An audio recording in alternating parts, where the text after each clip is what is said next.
The Krell warlords stood under the twin suns of Valora. The planet still burned. Smoke filled the sky. But they left. Their voices echoed through the ashes of a dead world. Massive screens showed the destruction cities gone. Forests burned. People turned to dust. The Krell raised crystal glasses filled with green liquid, toasting the destruction of Earth's oldest ally. This is what happens to friends of humans.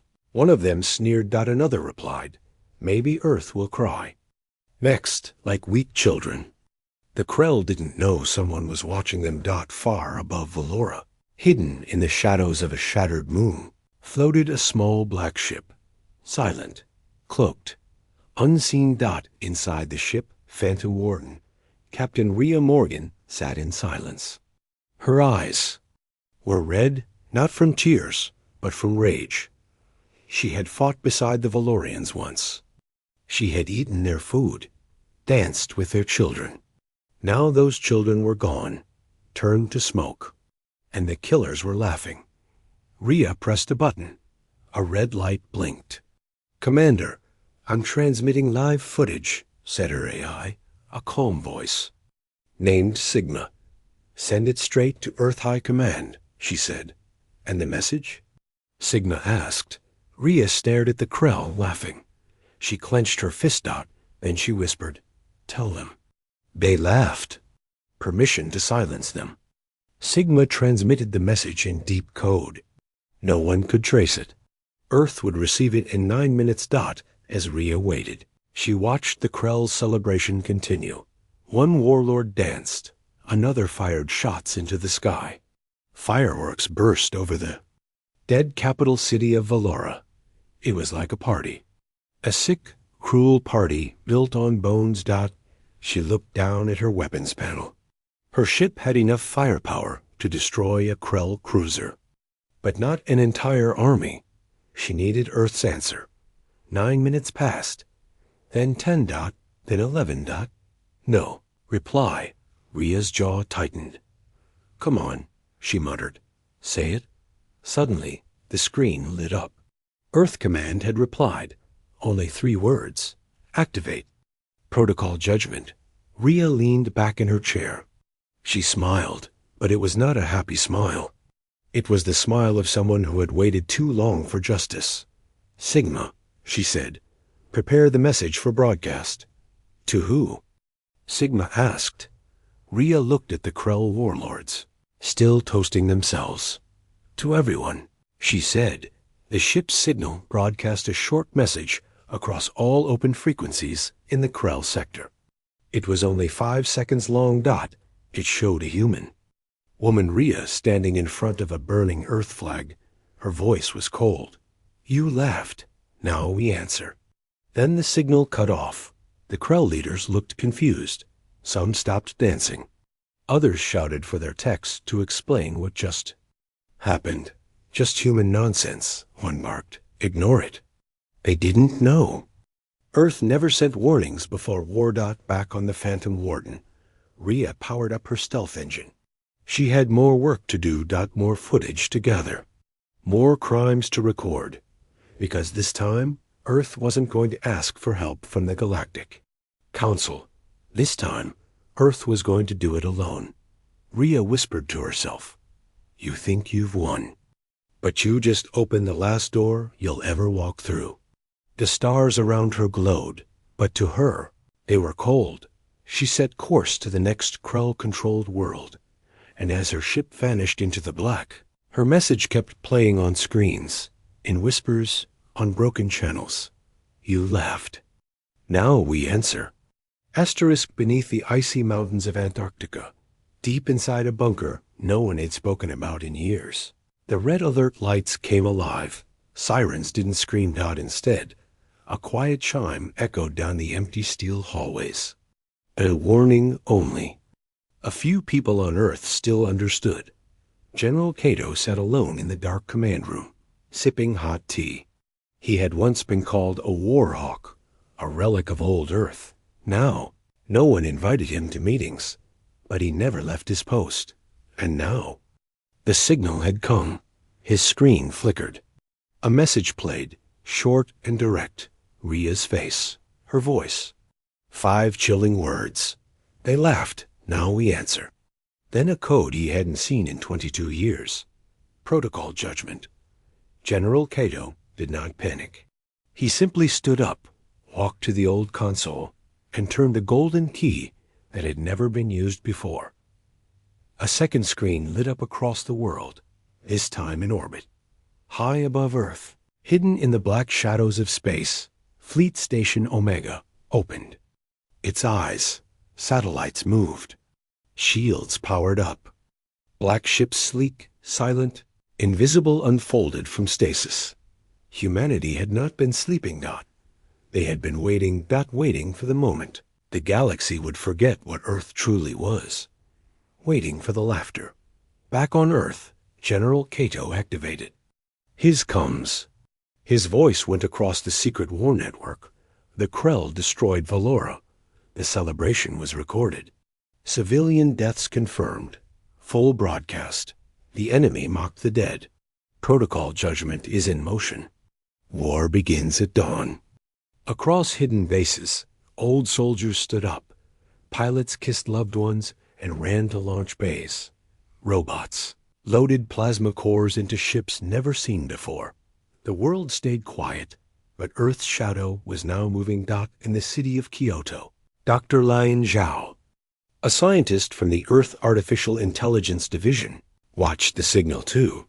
She knew that Earth had weapons beyond plasma guns. Earth had minds. She entered a secure room lined with AI cores.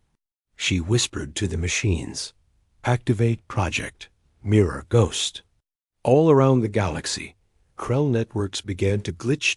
AI agents, ghosts written by humans, slipped into their fare. Systems like cold breath in a war room. Lights flickered. Messages scrambled. And then one simple line appeared on Krell screens, typed by invisible human hands.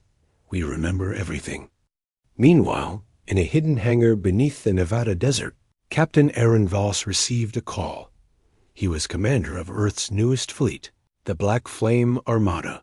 These weren't ships for patrol or politics. They were ships built for one reason: finality. Smiled grimly as he received the message from Cato. About time. He muttered. He walked down a metal bridge toward his ship, the Eradicator. It looked like a monster made of iron and silence.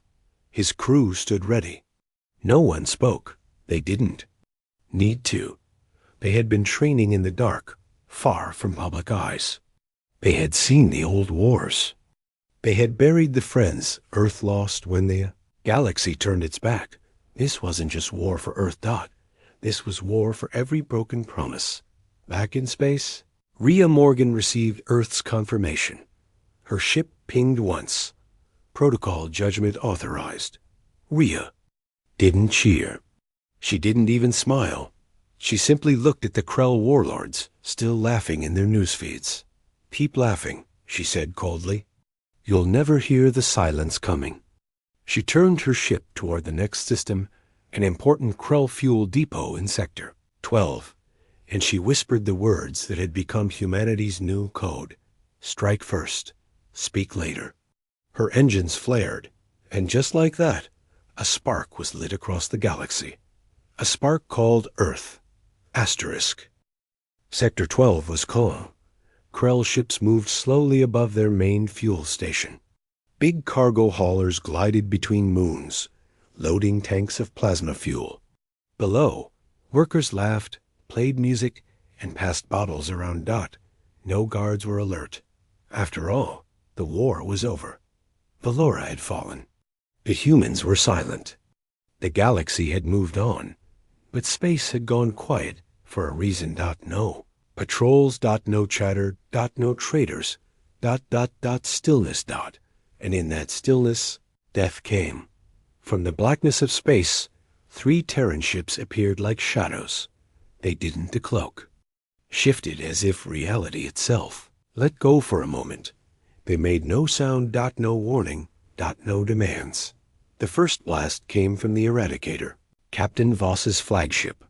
It fired a rail spear the size of a small house coated with a silence. Field straight through the main Krell fueling tower. There was no explosion at first. Just a whole dot, then dot, dot, dot.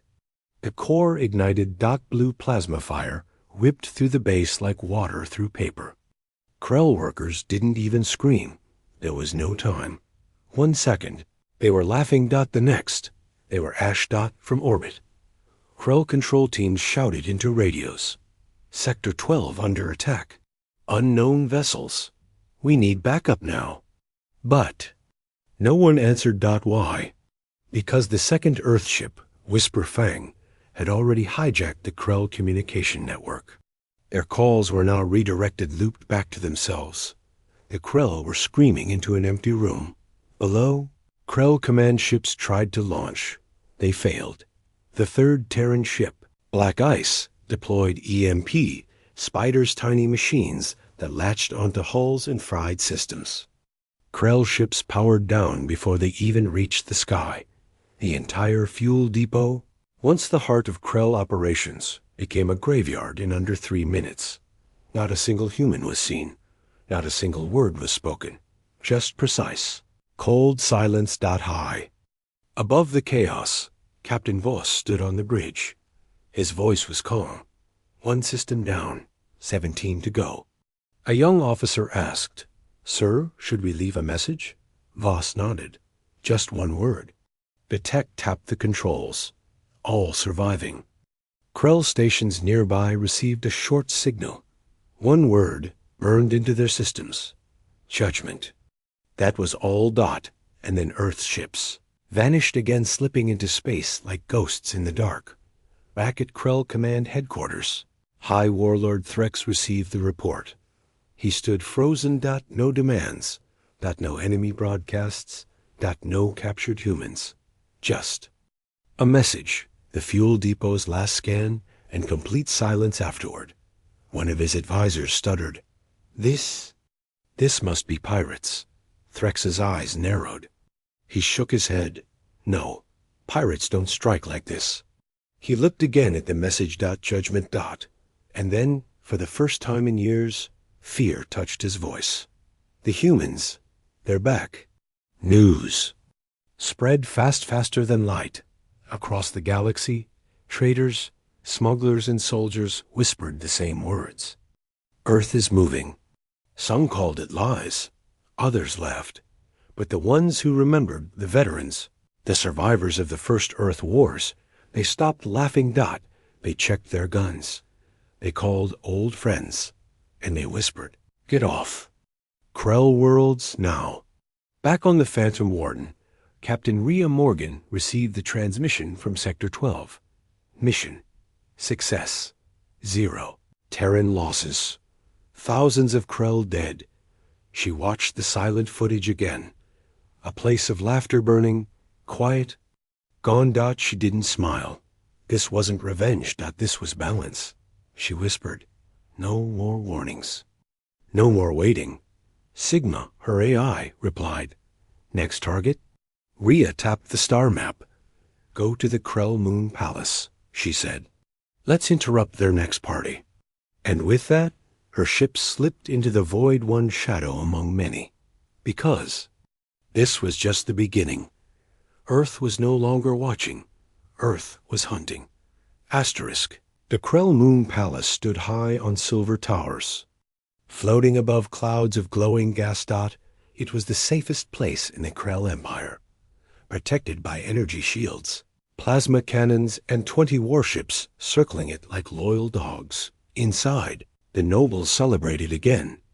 They wore shining robes, gold chains, and masks made from the bones of their enemies. Music played. Servants danced. Laughter echoed through the crystal halls. The warlords believed the attack on Sector 12 was just noise. One of them even joked, "Perhaps Earth threw a rock at us. Let them scream into space." They all laughed, but not for long. Far outside the palace system, Phantom Warden drifted in silence. Captain Rhea Morgan sat still in her chair, reading. The files. Every Krell noble. Every war criminal. Every name matched to Valoran. Death records. She was hunting them one by one. But this time, it wouldn't be a bombing run. This was surgical. Inside the palace, Warlord Genric stood to give a toast. He raised a shining glass and said loudly, "To victory over the weak. To a galaxy that finally understands power." The crowd clapped. Fireworks lit the sky above the moon. But then, the sky went dark. The lights shut off. Music stopped. Every system blinked. And on every screen inside the palace, a human face appeared. Captain Rhea Morgan. Her voice was calm, quiet, and sharp like ice. "You laughed at our dead. Now, your names are next." The screens went black. Panic hit the nobles like a thunderclap. Guard shouted. Drones rose. Cannons charged, but they were too late. The palace's shields had been shut down from the inside. Earlier that day, Earth agents hidden as Krell engineers had entered the palace through secret tunnels. They carried small black cubes. Not bombs. Keys. Each cube connected to the palace's central AI, reprogrammed to serve Earth. No one noticed. Not until it was far too late. Above the palace, the whisper fanged cloaked. It released something new, something that Krell had never seen. Not missiles. Not bombs. Silencers. Small, fast drones with energy nets that wrapped around ships and systems, killing. Power, blocking escape. Within minutes, the entire defense fleet around the moon was frozen. Paralyzed. The nobles screamed, trying to flee in golden escape ships. But each ship was caught in mid-air by the drones, frozen like statues. Then the final blow came. Not from orbit. Not from space. But from the sky above the palace ceiling. Phantom. Warden descended through the clouds, silent as a falling shadow. Hovered above the moon's central tower. Rhea looked down. "Mark them," she ordered. Drones flew through windows, scanning faces. Matching names. Only the ones on Earth's list were taken. The rest were left alive to spread the fear. 3 minutes later, it was over. No guns fired. No cities burned. Just. Silence. Rhea's voice returned on every screen. "You thought your towers would protect you. You thought your lies would bury our pain. But Earth remembers. And now, we choose who walks free." Then the message cut. The Earth ships vanished again. The nobles were gone. The rest stood shaking in the ruins of their own party. All across the Krell Empire, leaders panicked. The richest fled to hidden bunkers. The generals shouted for bigger fleets. But none of them could find the Terran ships, because these weren't wars fought in the open. This was a hunt. Earth had become the predator, and the galaxy had become the prey. On a distant world, a Krell news anchor stared into the camera with fear. The humans have returned. They do not come with treaties. They do not come with warnings. They come with lists. And once you are on that list, you disappear. Back on Earth, General Cato watched everything from Command Bunker 0. He looked at the screen. 7 nobles captured. No casualties. His officers stood, waiting. He spoke slowly. "Begin the next phase." "What's the target, sir?" someone asked. Cato's eyes narrowed. "Their heart." "You mean the Krell High Council?" Cato shook his head. "No, I mean their pride. We're going to burn their celebration city. And somewhere in the shadows of space, Earth's ships began to turn again, toward the Krell's most famous world, ... where the last party was being planned. Asterisk. Krell Prime was glowing. It was their capital, their heart. Their pride. This city was where new emperors were crowned, where victories were celebrated, where wars were planned. Now, it was covered in lights and banners. Music floated in the air. The Krell called it Unity Night, a holiday made to mock the day they crushed Valora. They made it bigger. Dancers in the streets, Fireworks in orbit. A crowd of 500,000. It was live-streamed to the whole empire. They wore human bones as jewelry. They burned Valoran flags like torches. And above them, on the grand balcony of the High Palace, the Krell Emperor himself raised a golden cup to our triumph, to the silence of Earth. The crowd cheered. They didn't know. They didn't feel the change in the sky. They didn't see the shadow behind their moon. They didn't hear the low hum of Terran war drives spinning up, but one person did.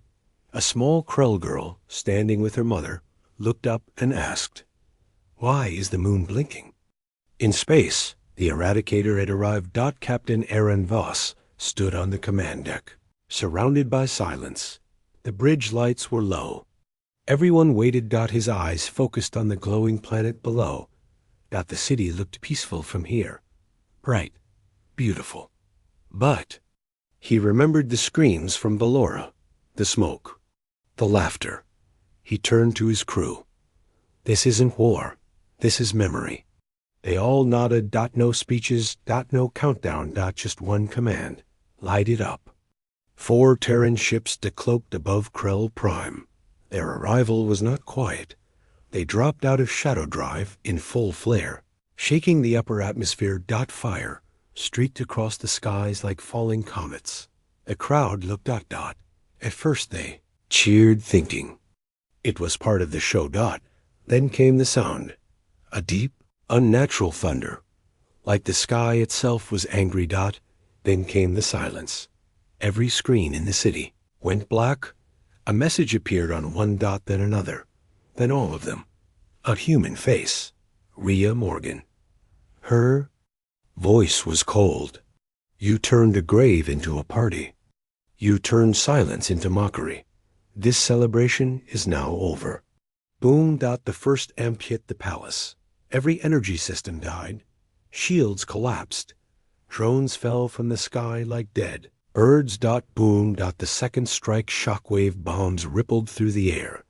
They didn't kill, but they knocked out every Krell weapon in a 10-mile radius. People ran, screamed, pushed, fell. The firework towers exploded in blue flame, not by human hands, but by Earth's infiltrator drones already hiding inside them. Suddenly, the stage, where the Emperor had been standing, shattered. Phantom Warden descended right into the center of the square. No guns, no troops, just a single figure, Rhea Morgan. She walked forward through the smoke. The Krell guards pointed rifles, but their weapons clicked uselessly. She raised her voice. "You threw a party over bones. Now you will remember why Earth was feared." She dropped a black tube at her feet. It opened and played a recording. The footage of Krell warlords laughing on VALOR. The dancing, the drinks. The burning bodies. And then, side by side, the empty cities of Valora and the burned faces of the Krell.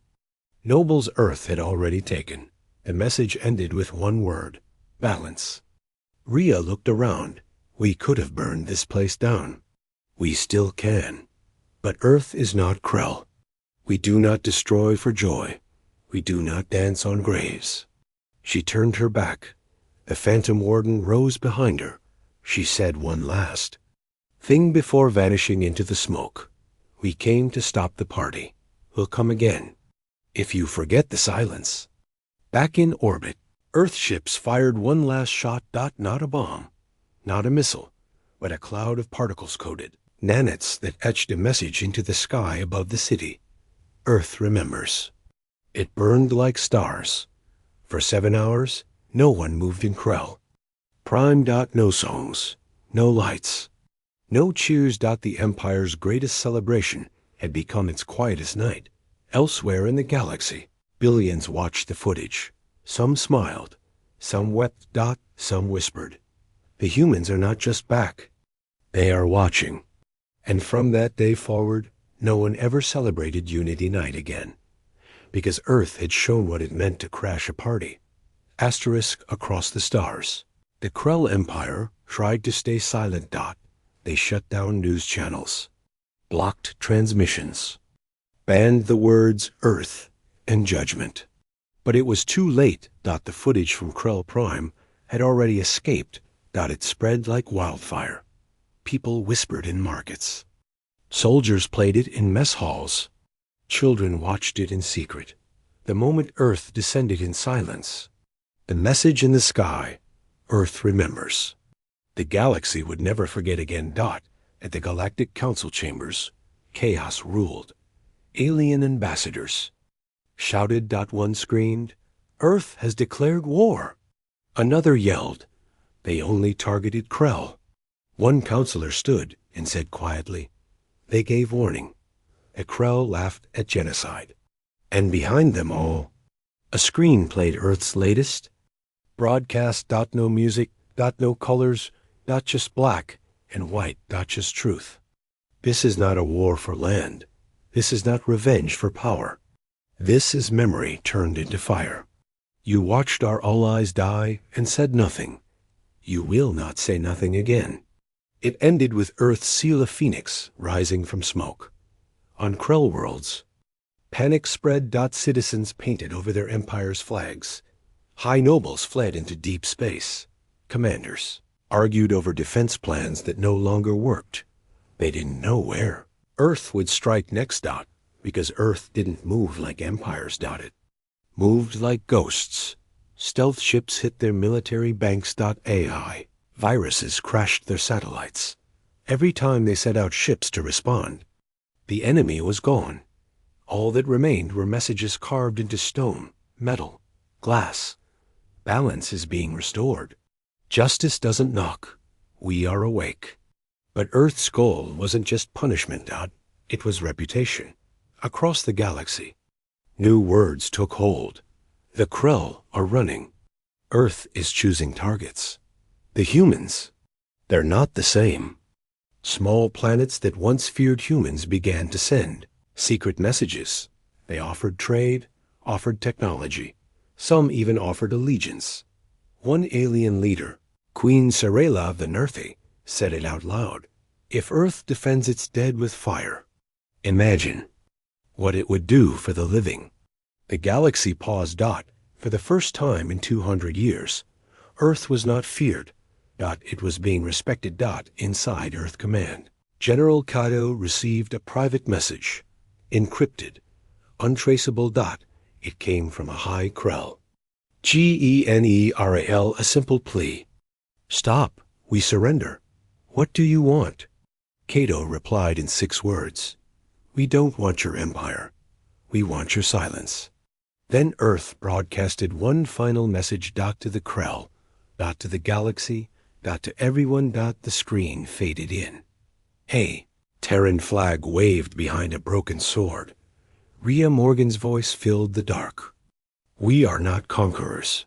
We are not invaders. But we will not watch another ally burn. We will not listen to laughter over graves. We will not forget. The galaxy failed the Valorians. Earth did not. Images of Valera's ruins faded in. Then, images of Krell laughter. Then silence. To those who celebrate murder, we see you. To those who stood by, we remember. And to those who fight with honor, come find us. Earth stands for them. Then the message ended. No threats. Just memory. Just fire wrapped in truth. In the outer rim. A Krell child watched the message alone. She turned to her father and whispered, Were the humans always like this? The father looked down, ashamed. No, he said. We turned them into this. Across the stars, the galaxy changed. The Krell canceled their next war campaign. Their soldiers deserted. Their colonies asked Earth for peace, and one phrase echoed from ship to ship. They laughed, Earth answered. But Earth wasn't celebrating. There were no parades, no dancing, no medals. Just silence. Just a quiet understanding that the mission wasn't finished yet. Because justice doesn't always end with fire. Sometimes it ends with truth. And the truth was simple. Earth would never be. Ignored again, Asterisk. The galaxy was quiet. Too quiet. For the first time in decades, there were no Krell attacks, no parades of conquest, no fireworks over ruined cities. The stars still shined, ships still moved, but the sound that once echoed across systems Krell laughter was gone. Silence had taken its place, and Earth was watching. In a cold, gray room deep in the Krell Empire, High Warlord Threx sat alone. He stared at a broken screen replaying old footage, his own voice, his own words. Let the humans cry. Let them remember who rules the stars. Now he whispered to himself. We made them remember. The door opened. A shadow stepped inside. Threx didn't turn around. He knew who it was. A human wearing dark armor. No weapon in hand. No threat. The man spoke softly. This isn't a mission.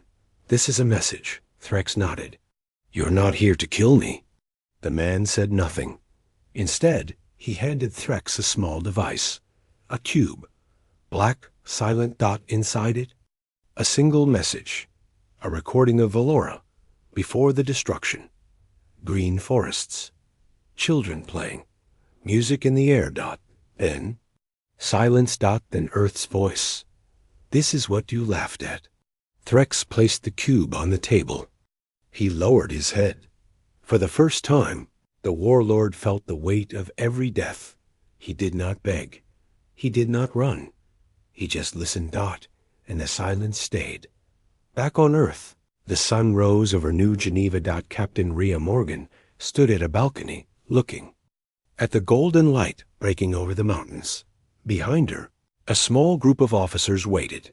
They had returned from the final strike. No. Medals were handed out. No crowds cheered. Earth didn't celebrate revenge. Rhea turned to the officers. We did not fight for glory. We fought for memory. Let's make sure the next generation never needs to. They nodded, then quietly left. Rhea stayed a little longer. The silence felt different. Now that it wasn't empty. It was earned. Elsewhere in the galaxy, statues were torn down. Krell children learned new lessons, not about conquest, but about consequence. On a distant moon, a young Krell boy visited a new memorial. It wasn't for Krell heroes. It was for the Valorians. A human stood nearby, planting flowers. The boy asked, "Why are you here?" The human smiled. "Because memory needs care." The boy stared, then bent down and helped him finish the garden. At the Galactic Council, things had changed. Earth was no longer missing from the table. They didn't ask for power. They didn't demand control. They simply said, "We are watching. We will speak when others stay quiet, and we will remember." Always, the other species listened. This time, truly listened. Because when Earth spoke, it wasn't with threats. It was with truth carved in action. Back at Earth Command, General Kato stood in the war room. The lights were dim. The screens calm. No red alerts. No urgent pings. Just peace. He turned off the monitors, one by one. Then walked out the door. He left behind a plaque. They laughed over the dead, so he gave them silence. Let the stars remember. And far beyond, in deep space, the last Terran stealth ship drifted quietly. No mission. No target. Just watching. Just remembering. Because the silence after laughter was not empty. It was filled with meaning. It was filled with stories. It was filled with the voice of a world that had stood alone and risen. Final message to the galaxy. We did not want this war, but we did not run from it. We buried our dead, and we buried your lies, not with hatred, but with truth. And now you may laugh again, but you will never forget Earth. End of story. Asterisk.